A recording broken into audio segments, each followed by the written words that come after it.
اللہ تعالیٰ نے فرمایا کہ یہ قرآن نصیحت ہے ان لوگوں کے لیے جو برائیوں سے بچنا چاہتے ہیں۔ وَإِنَّا لَنَعْلَمُ أَنَّ مِنكُم مُّكَذِّبِينَ، اللہ نے فرمایا ہمیں پتہ ہے تم میں بہت سے لوگ اس کا انکار کرتے ہیں، لیکن ہوگا کیا؟ وَإِنَّهُ لَحَسْرَةٌ عَلَى الْكَافِرِينَ، جو انکار کرنے والے لوگ ہیں یہ قرآن قیامت کے دن ان کے لیے حسرت اور افسوس کا ذریعہ بنے گا۔ بہت اہم آیت ہے۔ دیکھو ابھی تو ہم اللہ کی باتیں سنتے ہیں سناتے ہیں، ہوتا کچھ بھی نہیں ہے، ہوتا کچھ بھی نہیں ہے۔ میں بھی سناتا ہوں ممبر پہ، آپ بھی سنتے ہیں، ہم چلے جاتے ہیں، اگلے ہفتے پھر آ جاتے ہیں، کچھ آتے ہیں کچھ نہیں آتے، کچھ نئے آتے ہیں کچھ پرانے آتے ہیں، لائف گزر رہی ہے۔ اسی طرح ہم نمازوں میں قرآن سنتے رہتے ہیں، اللہ تعالیٰ نے یہ فرمایا، اللہ نے یہ فرمایا، کبھی علماء سے سنتے ہیں، کبھی کتابوں میں پڑھتے ہیں، بھائی اللہ یہ کہتے ہیں، اللہ کہتے ہیں یوں کرو، لیکن اللہ میاں بس کہہ ہی رہے ہیں، کر کچھ نہیں رہے۔ اللہ میاں بس کہہ ہی رہے ہیں، کر کچھ بھی نہیں رہے۔ میں آج سویا نہیں ہوں، نہ رات کو سویا نہ دن میں سویا، میری کھوپڑی بہت گھوم رہی ہے آج، تو اس لیے میں نے کڑک چائے بنوائی ہے۔ اس کو میں نے بولا کڑک چائے لے کر آؤ، میری کھوپڑی کام نہیں کر رہی ہے، میں سویا نہیں ہوں۔ جامع بھی لمبی میٹنگ تھی آج جامعۃ الرشید میں، رات کو بھی نیند نہیں آئی، بہت تھوڑا سویا ہوں، تو یہ چائے لے کر آ گیا بالکل پھیکی نماز کے بعد نا، تو اس لیے میں نے کہا لے آؤ تاکہ کھوپڑی تھوڑی سی صحیح ہو جائے۔ تو وَإِنَّهُ لَحَسْرَةٌ عَلَى الْكَافِرِينَ، آمیز کر رہا تھا کہ اللہ تعالیٰ نے قرآن میں دھمکیاں بھی بہت ہیں، بہت دھمکیاں اللہ نے دی ہیں، میں یوں کر دوں گا، میں یوں کر دوں گا، جو میرے نافرمان ہیں ان کو چھوڑوں گا نہیں، آگ میں ڈال دوں گا، لیکن کرتا کچھ نہیں ہے اللہ تعالیٰ، دھمکیاں ہی دے رہا ہے بس، اللہ میاں دھمکیاں ہی دے رہے ہیں۔ سورہ قیامہ ہے نا، سورہ قیامہ، اس کی آخری آیتیں بڑی عجیب ہیں۔ اللہ نے موت کا منظر کھینچا ہے، انسان کی جو موت کی کیفیت ہوتی ہے نا کیا ہوتی ہے، وَالْتَفَّتِ السَّاقُ بِالسَّاقِ، اللہ کہتے ہیں پنڈلیاں پنڈلیوں میں گھسنے لگتی ہیں، جب موت کا وقت ہوتا ہے نا سکڑتا ہے جسم انسان کا۔ وَالْتَفَّتِ السَّاقُ بِالسَّاقِ إِلَىٰ رَبِّكَ يَوْمَئِذٍ الْمَسَاقُ، اور وہ کہتے ہیں قِيلَ مَنْ رَاقٍ، لوگ علاج سے مایوس ہو جاتے ہیں، سارے حکیم ڈاکٹر جواب دے دیتے ہیں، تو لوگ کہتے ہیں من راق، رقیہ والا جھاڑ پھونک والے کو بلاؤ، کوئی پھونکے لگا کے ٹھیک کر دے۔ یہ پھونکوں کا بڑا پرانا سسٹم چلا آ رہا ہے کہ بھائی ڈاکٹر تو فیل ہو گئے ہیں، قرآن کہہ رہا ہے من راق، کوئی ہے جو رقیہ کر دے۔ اس سے بھی جب اللہ فرماتے ہیں مایوس ہو گئے، وَظَنَّ أَنَّهُ الْفِرَاقُ، اب اسی مرنے والے کو یقین ہو جاتا ہے اب میں بچنے کا نہیں ہوں۔ پھر یہ مستیاں نکلتی ہیں انسان کی، پھر کیا ہوتا ہے، یہ جو ساری بدماشیاں اور مستیاں ہیں نا، کہ اللہ کی بات کو سننے کے لیے تیار ہی نہیں تھا، اللہ نے کہا یہ کر، اس نے کہا نہیں کروں گا، اللہ نے کہا یہ کر، اس نے کہا نہیں کروں گا، اللہ نے کہا یہ مت کر، اس نے کہا کروں گا میں۔ تو اللہ کہتے ہیں جب موت کا وقت ہوتا ہے نا، اور آخر میں پھر کہہ رہا ہوتا ہے کہ کوئی جھاڑ پھونک کے ذریعے بچا لے، بھائی ڈاکٹروں نے جواب دے دیا، حکیموں نے جواب دے دیا، اب موت کا انتظار ہے۔ اللہ کہتے ہیں وَظَنَّ أَنَّهُ الْفِرَاقُ، اب اس کو یقین ہو گیا بھائی اب یہاں سے میں نے جانا ہے۔ اب سمجھ میں آتا ہے دنیا کیا تھی، مسافر خانہ۔ دیکھو 2 سٹے لگائے سیٹ ہو گیا، اتنی خراب چیز ہے چائے۔ کیا خیال ہے، تھوڑا سا دماغ نا میرا کام کرنا، سگنل بحال ہونا شروع ہوئے، تو اس وقت سمجھ میں آتا ہے کہ یہ کیا ہے، مسافر خانہ، مسافر خانہ ہے۔ اس سے پہلے کھوپڑی مان ہی نہیں رہی تھی کہ مسافر خانہ ہے، وہی بحریہ ٹاؤن کا پلاٹ، فلانا پلاٹ، ڈمکانا پلاٹ، یہ والا پلاٹ، وہ والا مکان، اتنا سریا۔ تو اللہ کہتے ہیں وَظَنَّ أَنَّهُ الْفِرَاقُ۔ آگے اللہ تعالیٰ شکایتیں کیا کرتے ہیں، فَلَا صَدَّقَ وَلَا صَلَّى، اللہ کہتے ہیں نہ تو نے صدقے کیے۔ مسافر خانہ دنیا کو سمجھتا تو مال خرچ کرتا نا، کہ سارا بچا کے کیا کروں گا، قبر میں تھوڑی لے کے جاؤں گا، موت سے پہلے پہلے کیا کرو۔ دیکھو آپ کہیں سفر پہ گئے ہوئے ہو، امریکہ گئے کمانے کے لیے، آپ کا گھر بال بچے یہی ہیں، بال بچے کہاں ہیں، یہی، آپ کو پتہ ہے آنا میں نے کہاں ہے، امریکہ، اور ریٹائر ہونا ہے میں نے، یا سعودیہ لوگ جاتے ہیں، تو کھاتے زیادہ ہیں یا بچاتے زیادہ ہیں، بچاتے زیادہ ہیں، ایسا ہی ہے نا، یا کھاتے زیادہ ہیں، بچاتے زیادہ ہیں، کہ یار ہم یہاں کمانے کے لیے آئے ہیں تاکہ ہم وہاں پر جب ملک میں جائیں تو 4-6 دکانیں بن چکی ہوں ہماری، اپنا گھر بن، میں نے تو جتنے بھی لوگ باہر جاب کرتے ہیں سب کو یہی کرتے ہوئے دیکھا ہے۔ معذرت چاہتا ہوں یہ بس جلدی سے 2-3 چھٹے لے گئے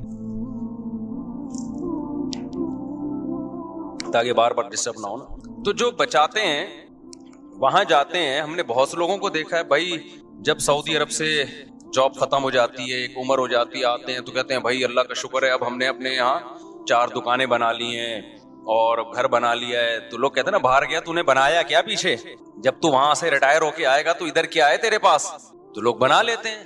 عقل مند لوگ یہی کرتے ہیں بھائی، کھاؤ کم بچاؤ زیادہ، ان کو عقل مند سمجھا جاتا ہے۔ تو بھائی آپ 60 سال ریٹائر ہو کے آپ 60 سال کے بعد آپ کے 15-20 سال رہ گئے زیادہ زیادہ، 10 بلکہ 70 کے بعد بھی کون چلتا ہے؟ تو اس 10 سال کے لیے تو آپ 6 دکانیں بھی بنا رہے ہو اور گھر بھی بنا رہے ہو. ایک صاحب تھے ہمارے جاننے والے، وہ بہت پیسہ تھا ان کے پاس، انہوں نے کچھ دکانیں خرید لی. تو میں نے کہا یہ آپ نے کیوں خریدا؟ یار یہ میرا سرمایہ ہے، پوری زندگی کا کیا ہے یہ میرا سرمایہ، میری بچت ہے، یہی میں نے کمایا ہے. میں نے کہا وہ جو کھاتے رہے وہ کیا گیا؟ تو اس کو تو کاؤنٹ ہی نہیں کرتے نا جو کھاتے رہے ہیں، جو بچا لیا اس کو کیا سمجھتے ہیں؟ جو جاہل لوگوں نے اور یہ اسلام کا اور عجیب سے چیز بنا دی ہے نا. ہمارے ایک جاننے والے ڈاکٹر ہیں، وہ کہتے ہیں میں نے سنا تھا کہ نافرمان کی روح بہت مشکل سے نکلتی ہے اور جو نیک لوگ ہوتے ہیں ان کی روح آسانی سے نکلتی ہے. تو میں تو جب گیا یورپ میں تو میں نے بہت سے گوروں کو بڑے آرام سے مرتے ہوئے دیکھا اور بہت سے نیک لوگوں کو بڑی مشکل سے مرتے ہوئے دیکھا. تو یہ کیا ہے؟ تو کہہ رہے ہیں مجھے تو اسلام کے بارے میں اشکالات شروع ہو گئے.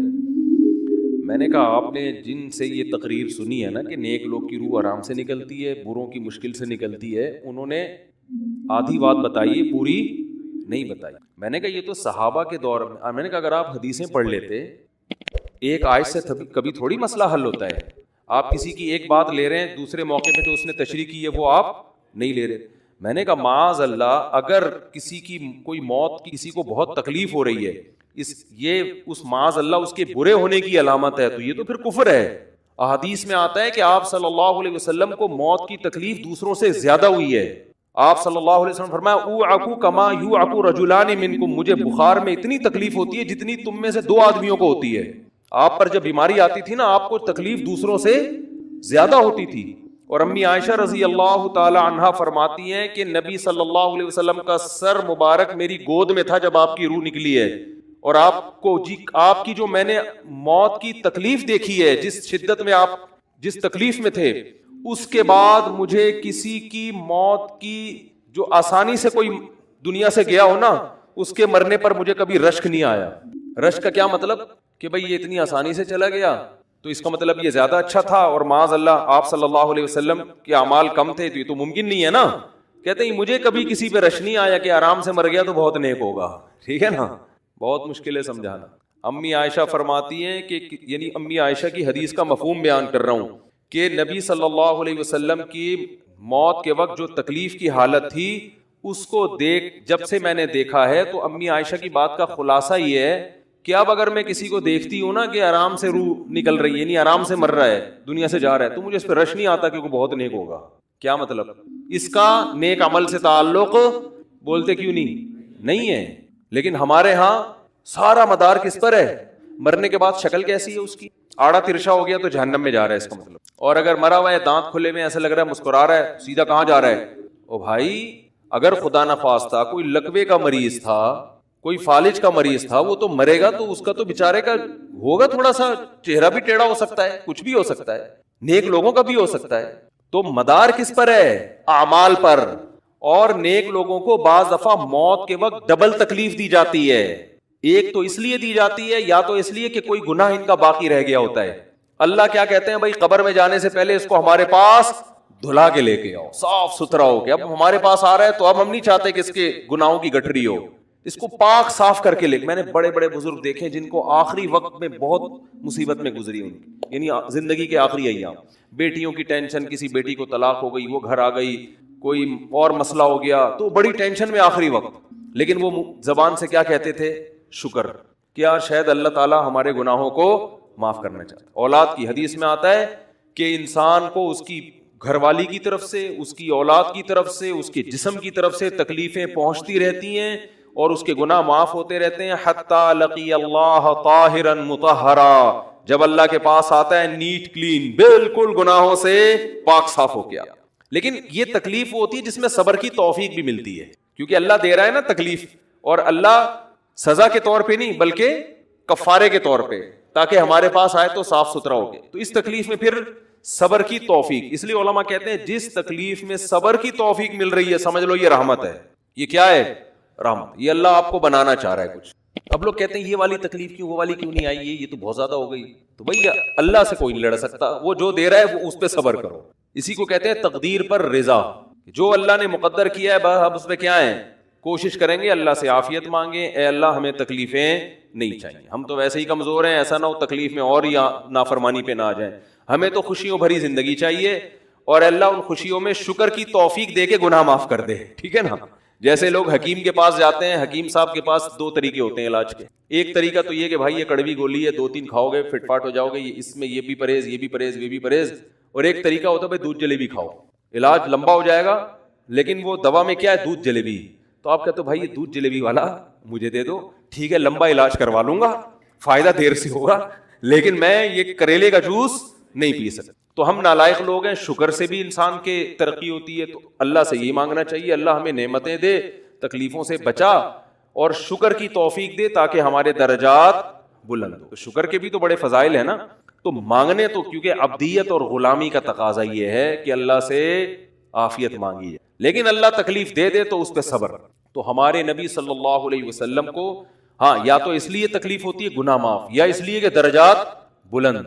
اللہ چاہتا ہے کہ بھئی یہ دنیا آزمائش کی جگہ ہے, جب آخرت میں آنا تو اتنا تجھے نوازوں.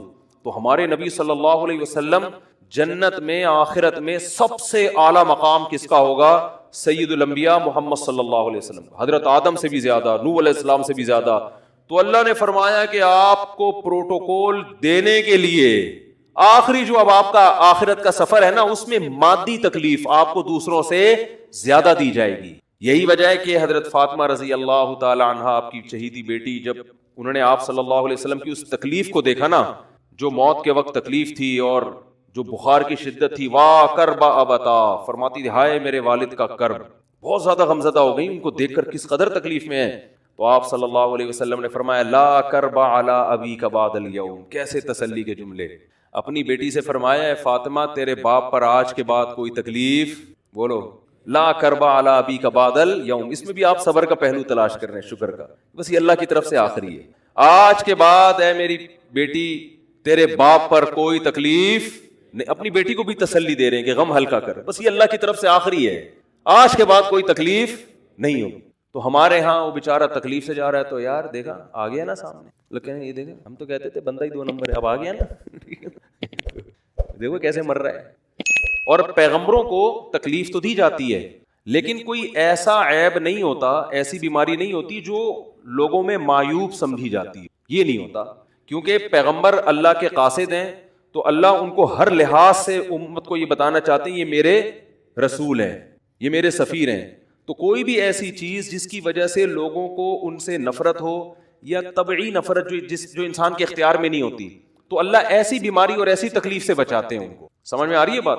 لیکن امتی کو ایسی تکلیف ہو سکتی ہے. یہ جو ختم نبوت کے علماء کہتے ہیں نا مرزا غلام احمد بیت الخلاء میں گر کے مر گیا, تو بعض لوگ کہتے ہیں وہ تو بیت الخلاء میں تو فلاں بزرگ کا بھی انتقال ہوا تھا, فلاں کا بھی بزرگ کا ہو سکتا ہے, پیغمبر کا بیت الخلاء میں انتقال بولو نہیں ہو سکتا. کیونکہ پیغمبر کو اللہ ایسے عیب سے بچاتے ہیں جو انسانوں میں عیب سمجھے جاتے ہیں. تو پیغمبر کو ایسی بیماری نہیں ہوتی, جیسے اچھوت کی بیماری ہے کہ کوئی ہاتھ نہیں لگا سکتا اس کو, ایسی بیماری پیغمبروں کو نہیں ہوتی. کوڑ کی بیماری پیغمبروں کو نہیں ہوتی, کیونکہ ایسی بیماری جس سے لوگ گھن کھاتے ہیں, ایسی نہیں. لیکن امتی کو ہو سکتی ہے, امتی کو ایسی بیماری ہو سکتی ہے, اللہ اس کے درجات کیا کرے گا, بلند کرے گا. مجھے ایک واقعہ کسی نے سنایا کہ ایک ہندو تھا, اس کو کوڑ کی بیماری تھی. کوڑ نہیں ہوتا گوشت گلنا شروع ہو جاتا ہے, تو یہ بیماری پھیلتی ہے. تو اس کے رشتہ داروں نے بالکل الگ کر دیا اس کو, وہیں سے کھانا پھینکتے ایسے کر کے. کہیں تبلیغی جماعت گئی, ان کو پتا چلا, وہ بیٹھ گئے اس کے پاس جا کے, اس کو کھلا بھی رہے ہیں پلا بھی رہے ہیں. تو وہ بڑا متاثر ہوا, یار سب نے چھوڑ دیا اور مسلمان ہو کے, تبلیغ والے تو اکرام کا کوئی موقع الحمدللہ چھوڑتے نہیں. تو وہ مسلمان ہو گیا اور پھر اس کا انتقال ہو گیا تھوڑے دنوں میں. اب دیکھو اللہ نے جو اس کو کوڑ کی بیماری میں ڈالا, یہ بیماری اس کے لیے رحمت بن گئی کہ نہیں بن گئی. تو کفر کی حالت میں کوئی اچھا کام کیا ہوگا اس نے, اس کے بدلے میں اللہ نے اس کو کیا دے دیا, کوڑ کی بیماری. اب دنیا کہے گی یار عام کافر جو اچھے کام نہیں کرتے وہ تو فٹ فاٹ گھوم رہے ہیں, اور یہ تھوڑا بہت خیال کرتا تھا, اس کو اللہ نے کیا دے دیا. بھائی اس کو دیا اس لیے کہ اللہ کو پتا ہے کہ جی کوڑ میں ہوگا تو تبلیغ والے آئیں گے, اس کی آؤ بھگت کریں گے, اور یہ کیا ہو جائے گا, اسلام میں داخل ہو جائے گا. تو اللہ کے کام ہے, یہ اللہ ہی بہتر جانتا ہے. تو بعض دفعہ اللہ تکلیف میں ڈالتے ہیں تاکہ آپ کے گناہ دھل جائیں. تو اس لیے موت کی جو تکلیف ہے نا, اچھا اور عین ممکن ہے کوئی بہت بڑا بدماش ہو, بڑے آرام سے مر جائے, اور مرنے کے بعد ایسی خوبصورت اسکن ہو جائے اس کی, کیونکہ اسکن کی اچھے یا برے ہونے کا تعلق موسم سے ہے, جینے, ٹھیک ہے نا. جس کو برین ہیمریج ہوتا ہے تو چہرہ خراب ہوتا ہے, چاہے وہ نمازی ہو. میں نے ایسے پکے نمازیوں کو جن کی نماز کی حالت میں ڈیتھ ہوئی ہے, ان کو دیکھا موت کے بعد ان کا چہرہ کالا ہو گیا. یہ بری بات نہیں تھی, یہ کالا اس لیے ہو گیا کہ برین ہیمریج ہوا, رگ پھٹی ہے تو بلیڈنگ ہونا اور ہارٹ اٹیک بھی ہوا پھر ان کو. تو ڈاکٹر کہہ رہے تھے ان کو جلدی دفناؤ کیونکہ یہ بہت جلدی ان کا جسم خراب ہو جائے گا. حالانکہ پھر میں نے خواب میں ان کو جنت میں بھی دیکھا. صحیح ہے نا. تو خام خمانہ لوگوں نے یہ چیزیں بنائی. تبھی میت کو چھپانے کا حکم ہے, کیونکہ اکرام کرنا ہے نا, تو چہرہ مرنے کے بعد بگڑنا شروع ہوتا ہے. یہ ہر ایک کا ہوگا, چاہے نیک ہو چاہے برا. تبھی تو حکم ہے کہ اس کو جلدی دفن کرو, کیونکہ اس کی توہین ہے اب لوگوں کے سامنے رکھنا. اور ہمارے یہاں کیا ہو رہا ہے, باقاعدہ مردوں کے ساتھ سیلفیاں چل رہی ہیں, ناک میں روئیاں ٹھوسی ہوئی ہیں اور ویڈیو بن رہی ہے اور زیارت ہو رہی ہے, لائن لگ لگ کے پبلک دیکھ کے جا رہی ہے. کیا جاہلانہ رسم ہے یار, کیا جاہلانہ. میت میں اور دلہن میں فرق ہونا چاہیے. دلہن کی منہ دکھائی ہوتی ہے, وہ محلے پڑوس کی عورتیں آتی ہیں, بھائی دلہن آئی ہے بیوٹی پارلر سے کے دیکھ رہی ہیں, تو مردے اور دلہن میں اتنا تو فرق کرو, مردے کی بھی رونمائی ہو رہی ہے. تو یہ غلط رسم ہے. انتقال ہو گیا فوراً چہرے پہ کپڑا. ہاں جو اس کے بہت قریبی لوگ ہیں, قریبی لوگ ایسا ہوتے ہیں کہ اگر وہ بدبو آ بھی رہی ہو, چہرہ بگڑ بھی جائے, ان کو نفرت نہیں ہوتی. بیٹے کو اپنے باپ سے نفرت نہیں ہوگی, چاہے جیسا بھی ہو, چہرہ جیسا بھی بگڑ جائے. وہ کہے گا یار میرا اس کا رشتہ خوبصورتی کی بیس پہ تھوڑی ہے. لیکن اجنبی لوگ جب اس کو دیکھیں گے تو چہرے کے بارے میں تبصرے بھی کریں گے. اور ایک صاحب کا انتقال ہوا, میں نے کہا جلدی دفناؤ, چہرہ نہ دکھاؤ. تو انہوں نے کہا لوگ کہیں گے یار لگتا ہے کچھ چہرہ بگڑ گیا اس لیے چھپا رہے ہیں. میں نے کہا اب تو اور چھپانا چاہیے, اس لیے کہ جس کا بگڑ جائے اس کو تو چھپائیں گے تو پھر لوگ یقیناً کہیں گے بگڑا ہوا چہرہ ہے. تو اس رسم ہی کو ختم کر دینا چاہیے.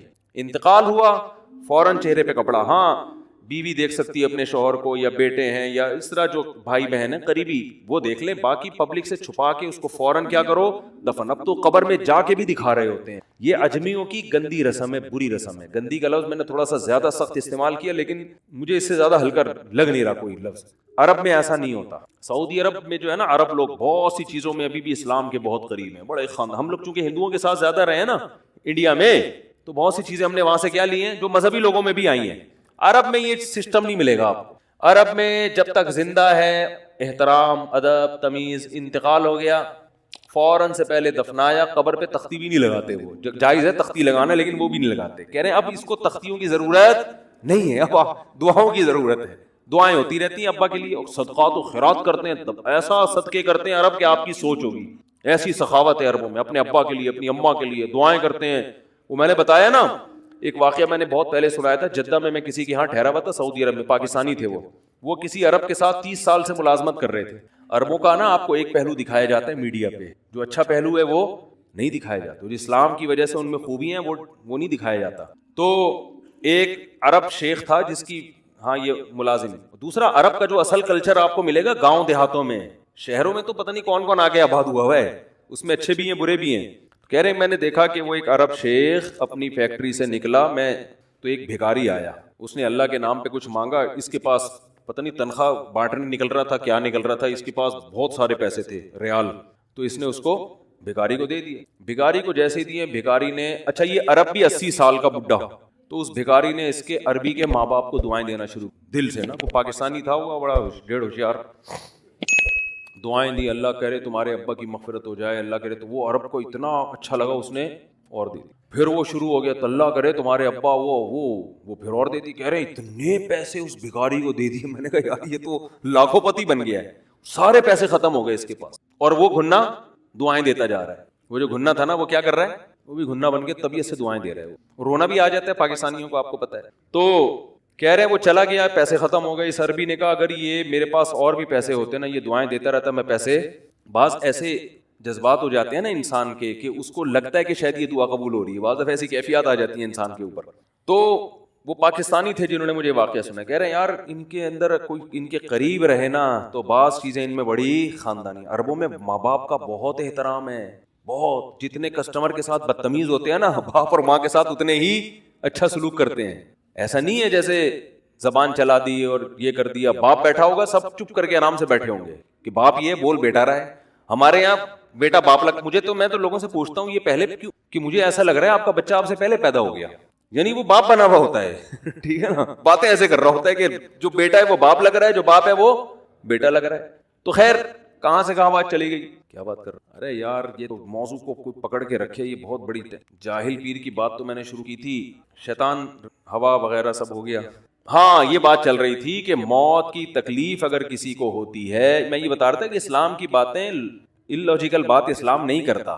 ہاں مذہبی لوگ بعض دفعہ ایسی باتیں کر کے لوگوں کو بیوقوف بنا دیتے ہیں، قرآن کی آیتوں کی غلط تفسیر کر لیتے ہیں کہ بھئی وہ اتنی تکلیف سے مرا اس کا مطلب وہ جہنم میں جائے گا، وہ نیک آرام سے مر گیا. تو قرآن و سنت سے ملتا ہے کہ نیک لوگوں کو موت کی تکلیف بہت دفعہ ہوتی ہے، زیادہ بہت دفعہ نہیں بھی ہوتی. اب یہ نہیں کہ کوئی آرام سے مر گیا تو آپ کہیں سیدھا جہنم میں گیا، اس کو تو تکلیف ہی نہیں ہوئی، یہ بھی ضروری نہیں ہے. ٹھیک ہے، اس کو بولیں یہ اللہ کی رحمت ہے، اچھا گمان رکھنا چاہیے نا کہ بھئی یہ اللہ نے پہلے ہی دھلا دیا اس کو. تو یہ جو موت کی تکلیف جس کو قرآن میں آتا ہے نا کہ برے لوگوں کو موت کی تکلیف ہوتی ہے، وہ روح نکلنے کی ہے، کہ جب عالم برزخ کی طرف روح جاتی ہے اور اس کو برزخ کی چیزیں نظر آنا شروع ہوتی ہیں تو پھر روح چاہتی نہیں ہے کہ میں جسم سے جدا ہوں، لیکن فرشتے اس کو کھینچ کے نکالتے ہیں. تو یہ عالم برزخ کی چیز ہے، اس کا اس مادی زندگی سے تعلق نہیں ہے. مادی زندگی میں تو کسی کے یہاں گولی مارو گے نا، ٹھا کر کے گئی نکل گئی مر گیا، اور کسی کو کیما بنا کے مارو گے تڑپا تڑپا کے تو تڑپ تڑپ کے مرے گا. وہ مادی زندگی میں کسی کو آگ میں پھینکو گے تو جل کے مرے گا، چاہے نیک آدمی ہو. اور کسی کی گردن اڑاؤ گے تلوار سے تو 1 منٹ میں کیا ہو گیا، ختم. لیکن جو اس کی روح نکل رہی ہے، خدا کے پاس جا رہی ہے، وہ منظر نافرمان کا بہت ہی بھیانک ہوتا ہے. اور نیک آدمی کی روح ایسے پرواز کرتی ہے، وہ اس کی تکلیف ہے. اور اس پہ میں ایک واقعہ بھی سنا چکا ہوں، دوبارہ نہیں سناؤں گا، کہ کیسے دنیا میں بھی اس کے مشاہدات ہوئے ہیں لوگوں کو، کہ کیسے ان کو آخرت کی چیزیں نظر آنا شروع ہو گئی ہیں اور وہ باتیں کر رہے ہیں، باقاعدہ بتا رہے ہیں فروح و ریحان و جنت نعیم. جو قرآن میں آتا ہے نا، فرشتے آتے ہیں اور اس کی روح قبض کرتے ہیں، تو وہ بعض دفعہ اللہ دنیا میں بھی دکھا دیتے ہیں. تو کلو نفس ذائقۃ الموت، ہر نفس نے موت کا ذائقہ چکھنا ہے. ذائقہ کا معنی چکھنے والا. ذائقہ عربی میں اس کو نہیں کہتے جس کو ہم ٹیسٹ اور ذائقہ کہتے ہیں. ذائقہ اس میں فاعل ہے، جیسے قاتل قتل کرنے والا، قاتلہ قتل کرنے والی. تو ذائق چکھنے والا، ذائقہ چکھنے والی کو کہتے ہیں. بہت سے عربی الفاظ اردو میں آ کے نا ان کے مفہوم چینج ہوئے ہیں. تو کلو نفس، نفس کا لفظ عربی میں مؤنث ہے، انسانی جان کو کہتے ہیں. اللہ فرما رہے ہیں ہر نفس ذائقۃ الموت، موت کا ذائقہ چکھنے والا ہے. تو یہ ایک ایسی خبر ہے جو ہم پہلے سے جانتے ہیں. جو چیز پہلے سے پتہ ہوتی ہے کیا وہ بتائی جاتی ہے؟ بولو بھائی، میں ان سے کہوں آپ کے سر پہ ٹوپی ہے، کہیں گے بھائی یہ بتانے کی ضرورت نہیں ہے، مجھے پہلے پتہ ہے، سب کو پتہ ہے میرے سر پہ کیا ہے. بولیں بھائی ٹوپی. آپ کی ناک پہ چشمہ ہے. اگر میں یہ بیان شروع کر دوں وہ خبریں جو پہلے سے آپ کو معلوم ہیں، تو آپ تھوڑی دیر میں سب بھاگ جائیں گے یہاں کہ بھئی یہاں نماز پڑھنا، بیان سننا چھوڑ دو. ان کے سر پہ بال ہیں، ان کے نہیں ہیں، یہ بیٹھے ہوئے، ان کے سر پہ ٹوپی ہے، یہ سفید ہے، ان کی ناک پہ چشمہ ہے، ان کے داڑھی ہے. تو یہ خبروں کے کیا فائدہ؟ تو اللہ بھی یہ خبر دے رہے ہیں ہر نفس نے موت کا ذائقہ چکھنا ہے. تو اللہ ہی تو ہمیں پہلے سے معلوم ہے. اس نالج کی کیا ضرورت ہے یہ ہمیں بتانے کی؟ بولے نا کیا ضرورت. تو اللہ نے فرمایا دیکھو جب بھی کوئی خبر دی جائے اور جس میں کوئی آرڈر چھپا ہوا ہو تو وہ خبر ہوتی ہے، لیکن اصل میں اس خبر سے خبر مقصد نہیں ہوتی، بلکہ ایک اس کے اندر آرڈر چھپا ہوا ہوتا ہے، اس کی طرف اشارہ کرنا مقصد ہوتا ہے. خبر برائے خبر یہ حکیمانہ کلام نہیں ہے. میں کہوں ان کے سر پہ ٹوپی ہے، ان کی ناک پہ چشمہ ہے، تو کیا کریں بھائی، ہے تو کیا کریں. لیکن میں خبر دیتا ہوں مجھے پیاس لگ رہی ہے، ایک خبر ہے. پشتو میں کہتے ہیں نا خبر اوری کا نا، سنا یہ لفظ؟ خبر سن رہا ہے کہ نہیں سن رہا؟ میں خبر دیتا ہوں مجھے پیاس لگ رہی ہے، فوراً 2-4 بندے اٹھیں گے کولر کی طرف پانی لینے کے لیے. ایسا ہوگا کہ نہیں ہوگا؟ اگر نہیں اٹھیں گے تو اس کا مطلب بہت ڈھیٹ ہیں. کیا ہیں؟ بہت ڈھیٹ لوگ ہیں. ایک بندے کو پیاس لگ رہی ہے، پانی کا انتظام نہیں کرتے. گھر میں ابا جب آ کے بیٹھتے ہیں اور کہتے ہیں مجھے پیاس لگ رہی ہے، تو یہ خبر برائے خبر نہیں ہے، اس کے پیچھے آرڈر چھپا ہوا ہے، پانی پلاؤ. اب یہ خبر فضول خبر نہیں ہے. میں اکثر بیان میں کہتا ہوں آج کل جو شوہر حضرات گھر میں جب داخل ہوتے ہیں تو گھر سے باہر تو اخلاق بہت اچھے ہوتے ہیں، دوستوں کے ساتھ ہنسی مذاق گپ شپ. گھر میں جب داخل ہوتے ہیں ایسا لگتا ہے چنگیز خان نے بغداد پر حملہ کیا ہے. یہی ہے نا اسٹائل. گھر میں آتے ہی کیا کہتے ہیں؟ مجھے بھوک لگ رہی ہے. گھر والوں سے کیا کہتے ہیں؟ مجھے، یہ تو نیوز ہے نا، یہ سما پہ چلنی چاہیے یہ پٹی، کہ آپ کو کیا لگ رہی ہے؟ بھوک لگ رہی ہے، خبر ہے. تو لیکن یہ خبر برائے خبر نہیں ہوتی. اس کا مطلب ہوتا ہے کھانا فوراً چاہیے. یہ آرڈر ہے کھانا لگا دو. اس خبر میں کیا چھپا ہوا ہے؟ بولو نا یار کیا ہو گیا؟ آرڈر چھپا ہوا ہے کھانا لگا دو, بھوک لگ رہی ہے. یہ خبر ہے, اس کے اندر ایک آرڈر خبر نہیں ہوتا. خبر کی ڈیفینیشن یہ ہے کہ جب وہ جملہ مکمل ہو تو اس کو سچا یا جھوٹا کہا جا سکے. خبر سچی بھی ہوتی ہے اور جھوٹی بھی. آرڈر سچا جھوٹا نہیں ہوتا. پانی پلاؤ تو یہ کوئی سچ اور جھوٹ سے تھوڑی تعلق ہے اس کا, تو ایک آرڈر ہے. تو آپ جب گھر میں داخل ہوتے ہیں اور کہتے ہیں مجھے بھوک لگ رہی ہے, اس کا مطلب چنگیز خان بہت غصے میں ہے. اگر اس کو اس وقت کھانا نہیں ملا تو یہ بیوی بچوں کو بھی کھا سکتا ہے. بہت سے لوگ کھا گئے ہیں, ٹینشن دے دے کے کھا گئے. اب یہ خبر فضول خبر نہیں ہوگی. اب دیکھو میں اگر کہوں کہ ان کی چشمہ ہے, ایک دفعہ کہوں گا, 2 دفعہ کہوں گا, 3 دفعہ کہوں گا, تو یہ کہیں گے کیا کروں میں, اگر ہے تو آپ کو دے دوں. یعنی یہ خود اس میں آرڈر تلاش کریں گے کہ یار یہ فضول خبر کوئی نہیں دیتا, اس کے اندر کوئی آرڈر چھپا ہوا ہے. آرڈر یہ کہ شاید ان کو اچھا نہیں لگ رہا, بھائی آپ لے لو. تو ایک مثال آئی ہے ذہن میں لیکن وہ مناسب نہیں ہے, پھر وہ موضوع چینج ہو جائے گا, ہمارا وہی والا موضوع ہو جائے گا جو. تو اب گھر میں بار بار آپ جب جا کے کہو گے بھوک لگ رہی ہے, پیاس لگ رہی ہے, بھوک لگ رہی ہے, پیاس لگ رہی ہے, اس کا مطلب کیا ہے؟ کھانا لگا دو, کھانا لگا دو, کھانا لگا دو, پانی پلا دو. تو جو خبر ایسی ہو جس کے اندر کوئی آرڈر چھپا ہوا ہو, وہ خبر اس قابل ہوتی ہے کہ اس کو شیئر کیا جائے. جس خبر کے اندر کوئی آرڈر چھپا ہوا نہیں ہوتا وہ خبر ٹائم ویسٹنگ ہے, اس کا عملی زندگی سے کوئی تعلق نہیں ہے. اللہ کہتے ہیں ہر بندہ کیا ہے؟ مرے گا. ہر بندہ کیا ہوگا؟ مرے گا. تو جو جگہ چھوڑ کے جانا ہے اس سے دل لگانے کا کوئی تک بنتا ہے؟ بھائی آپ ٹرین میں بیٹھے ہوئے ہیں, سیٹیں اتنی اچھی اور زبردست اور بہت مزہ آ رہا ہے یہاں پہ, تو بیگم ہم یہ سیٹیں گھر نہ لے جائیں اپنے ساتھ؟ کیا خیال, یہ اے سی نکال کے لے جائیں؟ اسٹیشن آیا تو آپ اتر ہی نہیں رہے, آپ اسی سیٹ سے چپک گئے ہو. کوئی غریب آدمی بیچارہ جھونپڑی سے نکلا ہوا, اس کو کسی نے ایسی پارلر میں بٹھا دیا, اب اس کو جھولے بھی مل رہے ہیں, مزہ بھی آ رہا ہے. کسی نے بعض دفعہ ہوتا ہے کہہ رہا ہے بھائی, تو ایسے موقع پہ اسے کیا کہا جائے گا؟ بھائی یہ ٹرین ہے, یہ دل لگانے کی, یہ مسافر خانہ ہے, یہاں سے آپ نے اترنا ہے. تو ایک آرڈر تو یہ چھپا ہوا ہے کہ دنیا دل لگانے کی جگہ بولو نہیں. لیکن یہ بات سمجھ میں نہیں آتی. جیسے کرونا جب تک خود نہ ہونا اس وقت تک سمجھ میں خود کو نہ ہو جائے, اس وقت تک نہ SOPs پر انسان عمل کرتا ہے نہ اس کی سمجھ میں آتا ہے. وہ یہودیوں کی سازش ہی سمجھتا رہتا ہے, سمجھتے سمجھتے بالآخر سانس اکھڑتا ہے, پھر چیختا ہے آخر میں نہیں بھائی سازش وازش, یہ واقعی بیماری ہے. ہم نے بہت سے لوگ ایسے دیکھے ہیں, سمجھا کے تھک گئے تھے, نہیں مان رہے تھے. تو جب کرونا کا اٹیک ہوتا ہے نا تو پھر انسان کہتا ہے یہ والی علامتیں تو آج سے پہلے مجھ میں کبھی پائی نہیں گئی تھی. ایک صاحب تھے بہت الجھتے تھے مجھ سے, میں ان کو بتاتا بھائی یہ بیماری ہے, وہ نہیں مانتے تھے. پھر جب ان کو ہوا نا, پھر ان کا یہ ملفوظ ہے کہ کرونا ایک ایسی بیماری ہے جب تک خود نہ ہو انسان اس پر ایمان نہیں لاتا. تو میرے بھائی موت بھی ایک ایسی حقیقت ہے, مانتے ہیں زبان سے بولتے ہیں, دل سے نہیں مانتے. جب تک موت کا فرشتہ نظر نہیں آتا, سانسیں اکھڑنا شروع نہیں ہوتی, اس وقت تک کھوپڑی کام انسان کی نہیں کرتی. وہ مر گیا, فلاں مر گیا, اس کا ماموں مر گیا, اس کا چاچا مر گیا, اس کی پھوپھی مر گئی, اس کی خالہ مر, اتنی خبریں بچپن سے سنتے آ رہے ہیں. بھائی وہ مرا ہے نا, میں تھوڑی, ابے تو بھی تو کسی کا پھپھا ہے, تو بھی تو کسی کی خالہ ہے, تو بھی تو کسی کا بھتیجا ہے, تو بھی تو کسی کا ابا ہے, تو بھی تو کسی کا دادا ہے, تو بھی تو کسی کا نانا ہے. جب تیرے ابا مر سکتے ہیں, تیرے نانا مر سکتے ہیں, تیری نانی مر سکتی ہیں, تیری دادی مر سکتی ہیں, تیری خالہ مر سکتی ہیں, تیری پھپھو مر سکتی ہیں, تو بھی تو کئی لوگوں کا یہ ہے. اوپر سے بولے گا موت برحق ہے, دل میں ہوگا میں نہیں مروں گا.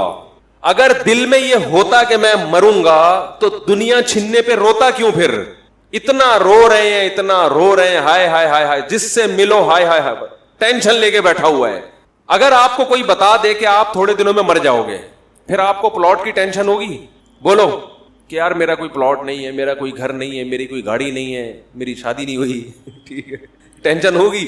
بولتے کیوں نہیں؟ کیونکہ یہ بھی آج کل بیان سن کے لوگوں کو ٹینشن ہے کہ ہو کیوں نہیں رہی.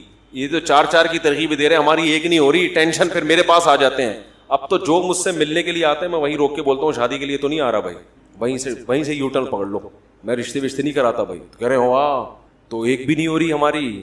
بھائی آپ کوشش کرو, ہو گئی ٹھیک ہے, نہیں ہو تو ہو کے بھی وہیں قبر میں جاؤ گے, نہیں ہو کے بھی مرا کے سب کیا ہے, فنش. یہ بس یہیں کے کھیل ہیں، جب ہیں تو پھر یہیں کے، تو پھر میں اتنی اہمیت سے بیان کیوں کرتا ہوں؟ اس کی اور وجوہات ہیں، وہ ابھی ٹاپک میں لے کے نہیں چلوں گا، اس کی وہ مذہب کا حصہ ہے اس لیے بیان کرتا ہوں میں۔ آخرت کی تیاری کے لیے اس ٹاپک پر بیان بھی ضروری، اس پر عمل بھی ضروری ہے، یہ اس وجہ سے کرتا ہوں۔ تو موت کی باتیں تو کبھی کبھار کر لیتے ہیں، ہاں جی موت تو برحق ہے، لیکن عمل سے ایسا لگتا ہے یہ مرنے کے لیے تیار، بولو نہیں، بالکل بھی نہیں ہے تیار، نہ مرد مرنے کے لیے تیار ہے اور نہ خواتین۔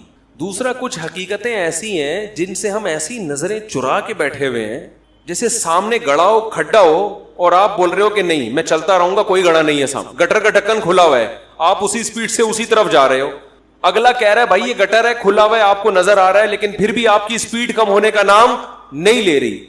ایسے ہی لوگوں کو قرآن کہتا ہے سمم بکمن عمیٌ، اندھے ہیں، بہرے ہیں، گونگے ہیں۔ قرآن جن کو اندھے بہرے اور گونگے کہہ رہے ہیں وہ سچی مچی کے اندھے بہرے گونگے تھوڑی تھے، ان کی تو نظریں 6x6 نظریں لے کے بیٹھے ہوئے تھے، کان سماعت بہت تیز تھی ان کی، سنتے بہت تھے، بولتے بہت تھے۔ ان کو قرآن کیا کہہ رہے ہیں؟ اندھے ہیں، بہرے ہیں اور گونگے ہیں، نہ حق بول سکتے ہیں، نہ حق سنتے ہیں اور نہ حق دیکھتے ہیں۔ یہ انہی کے بارے میں کہا ہے جو موت کو مانتے ہیں لیکن عمل سے لگ رہا ہے کہ یہ تیار نہیں ہے اس کے لیے۔ ایسے ایسے واقعات سامنے آتے ہیں، انسان کانوں میں انگلیاں ڈال لیتے ہیں کہ بھائی یہ مت سناؤ ہمیں۔ یتیم کا مال کھانا، قرآن کہہ رہے آگ کے انگارے ہیں۔ باپ مر گیا نا، یتیم بچہ ہے، قرآن کیا کہہ رہے؟ کیا کھا رہے ہو؟ آگ کے انگارے۔ لوگ کھا رہے ہیں کہ نہیں کھا رہے؟ بولو نا۔ بہنوں کی وراثت، یتیموں کی وراثت نہیں دے رہے۔ دیکھو قرآن نے نا مالی معاملات میں بہت وعیدیں بیان کی ہیں۔ میں نے دیکھا ہے لوگ نماز روزے میں کسی حد تک آ جاتے ہیں، پیسوں میں کیونکہ آخرت کو بھول گئے۔ نماز سے دنیا نہیں جاتی نا بھائی، نماز پڑھنے سے دنیا کا کوئی نقصان نہیں ہو رہا، تھوڑا ٹائم نکال کے مجاہدہ کرنا پڑتا ہے۔ پیسوں کے معاملات میں آپ کی دکان بند ہوتی ہے، نماز میں تو 10 منٹ کے لیے دکان بند کرنی پڑے گی نا، کوئی بڑا نقصان تو نہیں ہے۔ لیکن جب آپ پیسوں کے معاملے میں کلیئر ہو کے چلو گے تو لاکھوں کروڑوں روپے سے ہاتھ دھونے پڑتے ہیں آپ کو۔ یہاں آ کے لوگ دنیا کو مسافر خانہ سمجھنا چھوڑ دیتے ہیں۔ پیسوں میں جو آدمی ایک نمبر ہوگا، اس سے پتا چلے گا کہ یہ دنیا کو واقعی کیا سمجھتا ہے۔ بولو نا یار زور سے۔ یہ مسافر خانہ سمجھتے ہیں، عبادت سے نہیں پتا چلتا۔ ہم نے بڑے بڑے دنیا کی محبت کے مریض، بڑے بڑے کرپٹ لوگ دیکھے رمضان کے پورے روزے رکھتے ہوئے، ہم نے بڑے بڑے 2 نمبر 5 نمازیں پڑھتے ہوئے دیکھے، حج کرتے ہوئے دیکھے ہیں۔ انسان کی دینداری کا اور اس بات کا کہ یہ آخرت پر یقین رکھتا ہے، سب سے پہلے پتا چلتا ہے کہ مالی معاملات میں کیسا ہے۔ پیسہ دینا کسی کو بہت مشکل کام ہے، اپنا نقصان کر کے۔ میرے پاس صبح شام کیس آتے ہیں، وہ 1 کروڑ کھا گیا، وہ اس کے 2 کروڑ کھا گیا۔ جو کھایا ہوتا ہے میں اس سے بولتا ہوں دو، اس کو کہہ رہے کہاں سے دوں؟ گھر بیچ کے دو۔ بھائی میں کیا روڈ پہ آ جاؤں؟ میں نے کہا جن کے پاس ذاتی گھر نہیں ہے کیا روڈ پہ سو رہے ہیں وہ سارے؟ بولو نا کیا ہو گیا بھائی، کرائے پہ رہو نا۔ نہیں جی میں کیسے گھر بیچوں، میں نے فلاں کا 2 کروڑ دینا ہے، 3 کروڑ دینا ہے، میں گھر کیوں بیچوں؟ پورے حرام خوری کے مزے اڑائے گا ہے بھائی، گھر بھی اپنا رہے، گاڑی بھی نہ بکے، سب کچھ ہو، اور پھر اضافی کوئی تکا لگ گیا تو فلاں کا قرضہ ادا کر دوں گا میں کیونکہ میرے بزنس میں لاس ہوا ہے۔ سمجھتے نہیں ہو میرا خیال ہے یہ ہو رہا ہے مارکیٹ میں، بزنس میں لاس ہوا، میں کہاں سے تو دے گا؟ آج کل میرے زبان پہ باپ کا لفظ چڑھا دیا بندے نے، تیرا باپ بھی دے گا ٹھیک ہے نا، مکان بیچ دے قرضہ فلاں کا۔ میرے چھوٹے چھوٹے بچے ہیں، میرے تو بھائی چھوٹے چھوٹے بچے بھی ہوتے ہیں، بڑے بڑے بچے بھی ہوتے ہیں، یہ تو ہمیشہ سے ہو رہے، بچے کبھی چھوٹے ہوں گے، کبھی بڑے ہوں گے، کبھی منجلے ہوں گے، کبھی نہیں بھی ہوں گے، کبھی ہوں گے، یہ تو دنیا کا حصہ ہے۔ تو کیا آسمان سے نیا نازل ہوا ہے کیا تیرے چھوٹے چھوٹے بچے ہیں؟ بچے تو پہلے چھوٹے چھوٹے ہی ہوتے ہیں، بڑے بڑے تو اچانک پیدا نہیں ہو جاتے۔ فضول قسم کی باتیں، مکان بیچو فلاں کا قرضہ دو، نہیں آ رہی بات میرا خیال ہے۔ بہن وراثت مانگ رہی ہے، بیچ اس مکان کو جس پہ تو قبضہ کر کے بیٹھا ہوا ہے 1000 گز کے بنگلے پر، بیچ کے اس کا حصہ دے۔ اب دے تو تڑاک پہ آ گیا ہوں میں، یہ تمیز سے سمجھانے والی باتیں ہے ہی نہیں۔ داڑھی اتنی لمبی رکھی ہوئی ہے، عمرے ہو رہے ہیں، تمہارا حج ہو رہا ہے، تو نے بہن کی وراثت کہہ رہے ہیں جب مکان بکے گا، مکان تو 25 سال کے بعد جا کے بکے گا، اس وقت تو بہن بڈھی ہو کے مر چکی ہوگی، اس کو کیا فائدہ ہوگا اس مکان سے؟ نہیں جی ابا کا مکان ہے بیچ دیا تو ہم کہاں جائیں گے؟ کیا جن لوگوں نے کیا کرائے پہ، میں ابھی تک اللہ کا شکر ہے کرائے پہ رہتا ہوں، ابھی تک میرا ذاتی گھر، ہم جب 14 بچوں کے ساتھ کرائے پہ رہ سکتے ہیں تو 2 بچوں کے ساتھ وہ بھی اتنے سے اس میں تو دراز میں آ جائیں گے، اس کے لیے تو گھر کی بھی ضرورت نہیں ہے، ایک الماری خریدو اس میں رکھو اس کو۔ گھر تو ہے ہی نہیں آج کل، گھر تو وہ ہوتا ہے جس میں افراد ہوں۔ نہیں آ رہی میرا خیال ہے بات، ایسے ہی ٹھیک ہے جیسے چل رہے ہیں بھائی، گھر تھوڑی ہے یہ جو ایک آدمی کو گھر ہے اس کے لیے اتنا ٹینشن ہے یار. 2 بچوں کے لیے کیا ٹینشن ہے؟ 2 بچوں کے لیے کیا ٹینشن؟ ایک بیوی ہے 2 بچے ہیں, اس کے لیے تو اب کرائے کی بھی ضرورت نہیں ہے بھائی. تو پیسہ دو, کیا کرو, یہ ہے نا میرا مکان بک جائے گا, کوئی مسئلہ نہیں ہے, آپ کا مکان بک جائے گا. یہ مکان اصل نہیں ہے, آپ کا مکان اصل میں وہ قبر ہے جہاں بھی راحت اندھوری نے شعر کہا تھا نا, 2 گز صحیح لیکن میری ملکیت تو ہے. اے موت تو نے, کیا شعر ہے یار, اے موت تو نے مجھ کو زمیندار کر دیا, 2 گز صحیح لیکن میری ملکیت تو ہے. اے موت تو نے مجھ کو زمیندار. زمیندار جب بنتا ہے جب قبر میں جاتا ہے, یہاں سے کوئی نہیں نکالے گا. لیکن کراچی کے قبرستانوں میں وہ بھی نہیں ملتی, آپ وہاں سے نکالتے ہیں 1 سال کے بعد. گورگن کہتا ہے تھوڑا سائڈ پکڑ, دوسرا مردہ ڈال رہے ہیں آپ. آدمی کہتا ہے یار یہاں تو آرام سے سونے دو. کراچی میں قبرستان بھر چکے ہیں, ایک قبر میں 10-10 مردے دفنائے جا رہے ہیں. تو وہ 2 گز کا پلاٹ بھی 10-10 مردے اس میں شریک ہوتے ہیں. ابھی ایک صاحب آئے کہ وہ ہماری والدہ کا انتقال ہوا تھا, اسی قبر میں والد کو ہم دفنا رہے ہیں, جگہ نہیں مل رہی. میں نے کہا اپنی ذمہ داری پہ دفناؤ بھائی. اب مجھے نہیں پتا آپ کے ابا اماں کے تعلقات کیسے تھے. ہاں ایسا نہ ہو کہ ابا کا انتقال ہوا تو اسی میں اماں کو دفنا رہے ہیں. میں نے کہا ایسا نہ ہو قیامت کے دن ابا بولے یار یہاں تو مجھے تھوڑا سا انجوائے کرنے دیتے, لیکن اگر اچھے تعلقات ہیں پھر تو ٹھیک ہے. تو میں نے کہا دفنا سکتے ہیں, اتنا عرصہ اگر گزر گیا, لیکن باقی آپ کے ابا اماں کے تعلقات کیسے تھے یا ابا جانے بولو آپ جانے. احتیاط اسی میں ہے کہ فاصلہ رکھا جائے. تو خیر پیسوں کے معاملے میں انسان کا پتہ چلتا ہے کہ یہ دل سے دنیا کی محبت اس کے دل میں ہے یا پیسوں میں دل بڑا کرو, دینا سیکھو, لے لو یار لے لو, مسافر خانہ ہے مریں گے. اور اللہ کا نظام ایسا ہے جو دنیا کو مسافر خانہ سمجھ کے پیسہ لٹاتا ہے, دولت آتی بھی اسی کے پاس ہے. رزق جو ہے نا ایسے آتا ہے سینگ مار کے گھستا ہے, جیسے بیل نا, آوارہ بیل جیسے ٹکرے مار مار کے گھستا ہے نا لوگوں کے گھروں میں, ایسے رزق گھستا ہے. لیکن اللہ پہلے آزماتے ہیں کہ تو مجھ پہ اعتماد کرتا بھی ہے کہ نہیں کرتا. دینا سیکھو, کسی کا حق اپنی جیب میں مت رکھو. اور دیکھو مالی معاملات میں اللہ نے ایک اور حکم دیا ہے بہت اہم. اچھا لوگ یہ بھی دیکھ رہے ہوتے ہیں فلاں کو ضرور, میں اپنا 2 کروڑ کا مکان بیچوں گا تو فلاں کو ضرورت کیا ہے, وہ تو اتنا کھاتا پیتا آدمی ہے. او بھائی جان, جب کسی کا پیسہ آپ کے ذمے ہوتا ہے تو آپ نے دینا ہے اس کو, وہ چاہے زرداری کیوں نہ ہو, ٹھیک ہے نا. اس کو ضرورت ہے یہ نہیں ہے شریعت میں, آپ نے دینا ہے, وراثت دینی ہے. ایک بھائی کروڑ پتی, ابھی ایک ویڈیو وائرل ہوئی تھی, پتہ نہیں صحیح ہے غلط ہے, کہ وہ بہن وراثت مانگ رہی تھی, اس کو بھائیوں نے کوٹا. مجھے نہیں پتا وہ صحیح ہے, فیک بھی ہوتی ہیں چیزیں, یا بعض دفعہ کیس کچھ اور ہوتا ہے, بنا کچھ اور دیا جاتا ہے.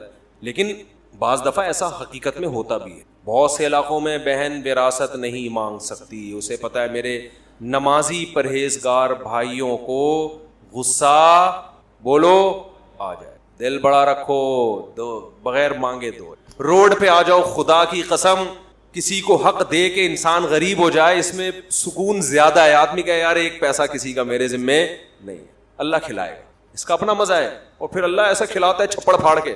میں اکثر ایک واقعہ سناتا ہوں نا, پہلے زمانے میں تو دینی مدارس کے پاس وسائل بہت کم ہوتے تھے, تو ہم کتابوں میں ایک واقعہ پڑھتے تھے. ایک بہت بڑے بزرگ, نام ذہن میں نہیں ہے ان کا, انہوں نے کیسے غربت میں پڑھا, طالب علم تھے, پڑھتے تھے, تو گھر میں جب کھانے کے لیے آتے تو ماں کہتی آج ہم اللہ کے مہمان ہیں, کھانا نہیں ہے. یہ اشارہ تھا کہ آج نہیں ہے. اللہ کے مہمان کا مطلب کچھ بھی نہیں ملے گا آج, اللہ ہی کھلائے گا, روحانی طور پر کھلائے. بچے بھی بڑے نیک ہوتے تھے, چلے جاتے. ایک دن اسی طرح گئے ہیں, اماں کچھ کھانے کو ہے, انہوں نے کہا ہاں ہے, رونے لگے. اس نے کہا اماں جب تو یہ کہتی تھی نا آج ہم اللہ کے مہمان ہیں, اس میں زیادہ مزہ تھا. اس بھوک کو کس کے لیے برداشت کیا جا رہا ہے, اللہ کے لیے, اس کا اپنا مزہ ہے.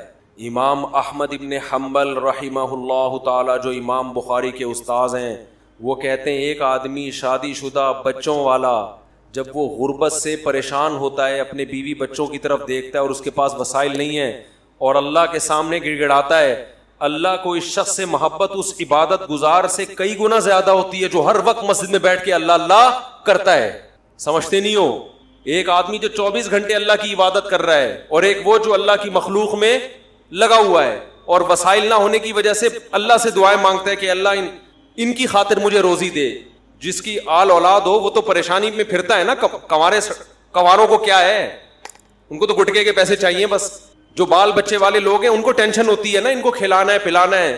تو امام احمد کہتے ہیں شادی شدہ بال بچوں والے آدمی کو جو رزق کی ٹینشن اللہ کی طرف سے ملتی ہے, اس ٹینشن سے جو اس کے درجات بلند ہوتے ہیں وہ عبادت گزار کے درجات عبادت سے ایسے بلند نہیں ہوتے. ایک تہجد گزار اور دن میں روزے رکھنے والے کو وہ مقام نہیں ملتا.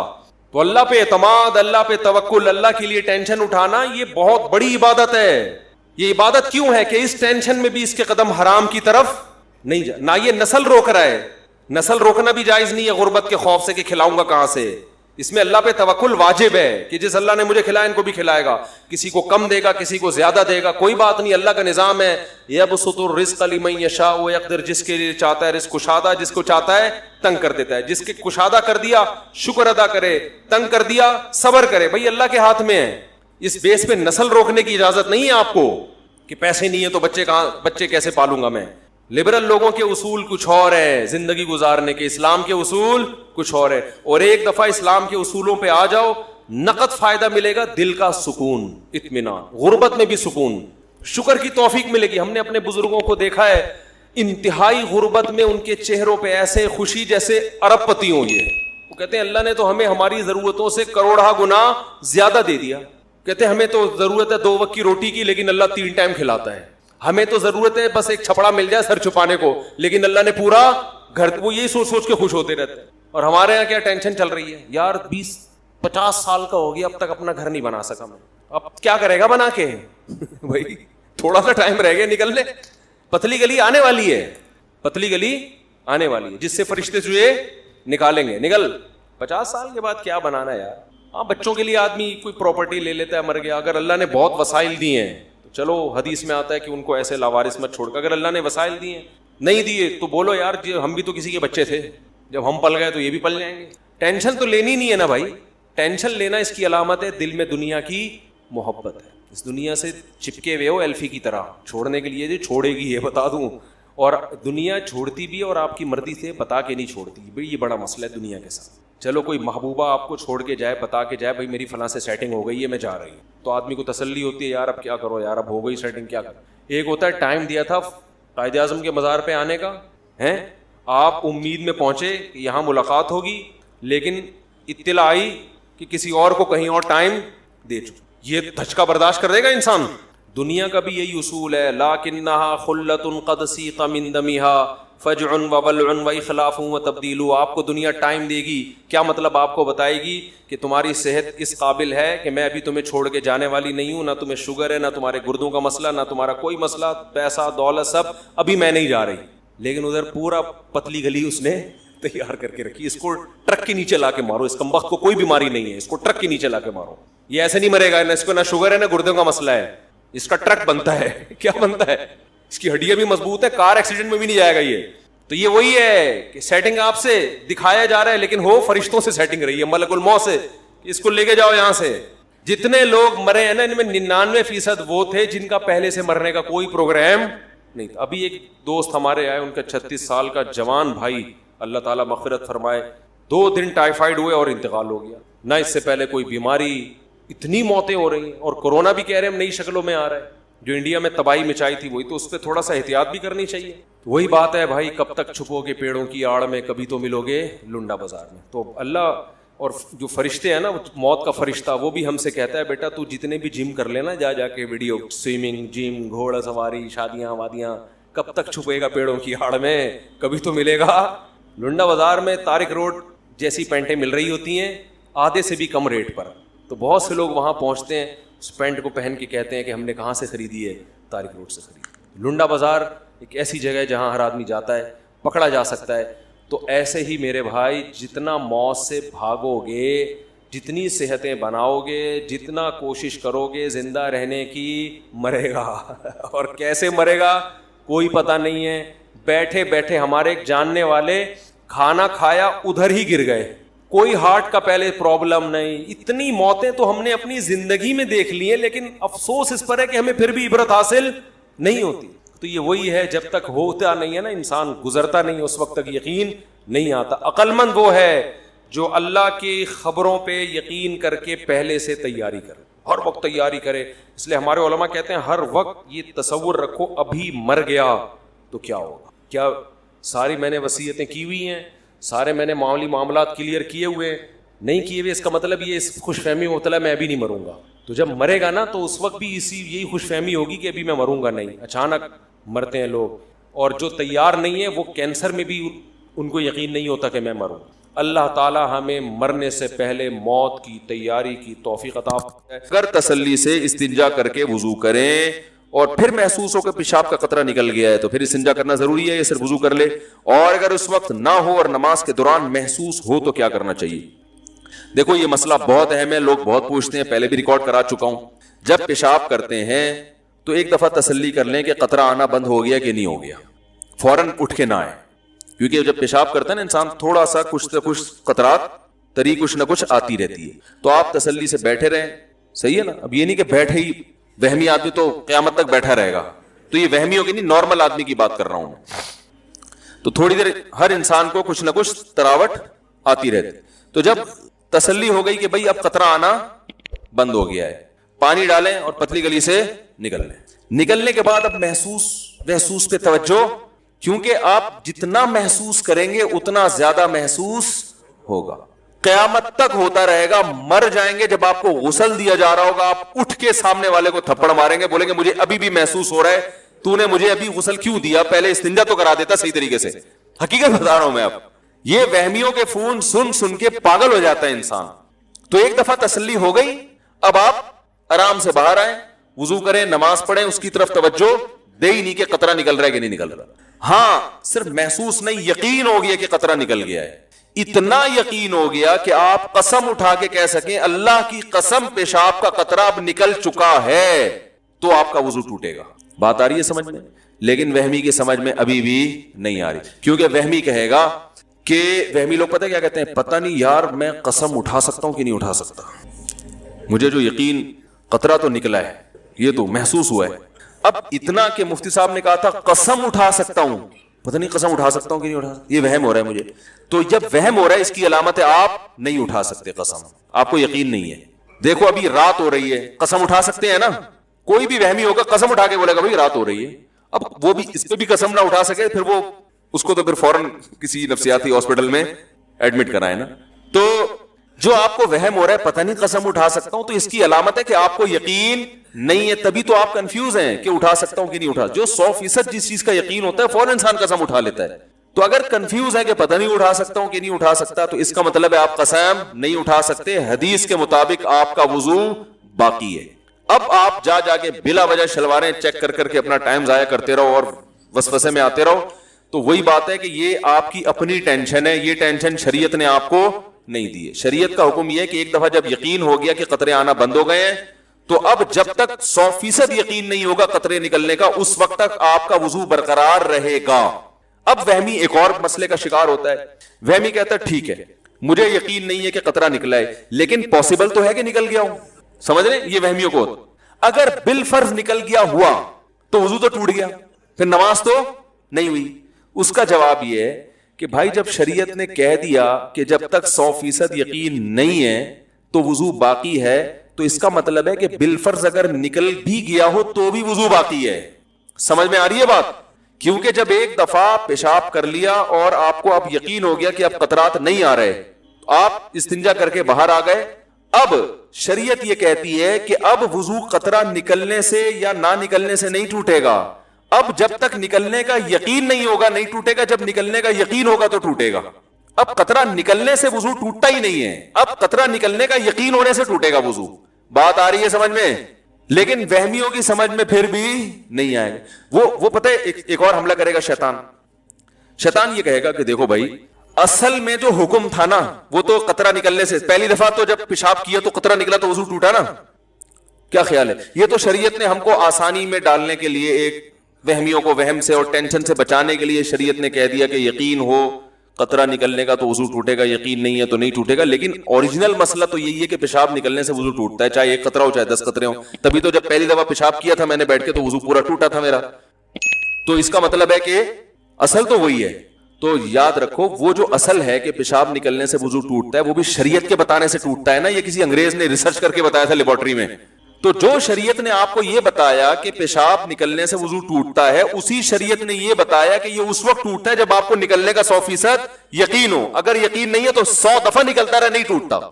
یہ کوئی میڈیکل سائنس کی رپورٹ تھوڑی ہے کہ پیشاب نکلنے سے